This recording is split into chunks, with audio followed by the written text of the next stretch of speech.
Hi friends, நம்ம ஆடுங்கெல்லாம் mulberry தழை சாப்பிட்டுட்ருக்காங்க. மணி வந்து 8 தான் ஆகுது. காலையிலே வந்து மேய்ச்சலுக்கு ஓட்டிகிட்டு வந்துட்டோம். மதியானத்துக்கு மேலே வந்து மழை வந்து பிடிக்க போகுதுன்னு சொல்லியிருக்காங்க. அதனால் நம்ம ஓட்டிகிட்டு வந்தாச்சு.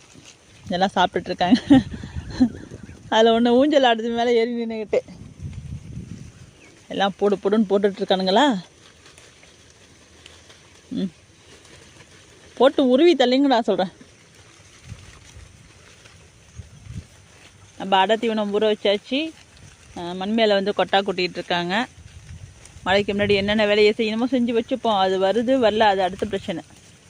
நம்ம அலட்சியமாக எந்த ஒரு காரணத்தினாலும் அலட்சியமாக இருக்கக்கூடாது. மயிலே, ஐயோ சேட்டையெல்லாம் படுது. வர மயிலாவே இல்லை.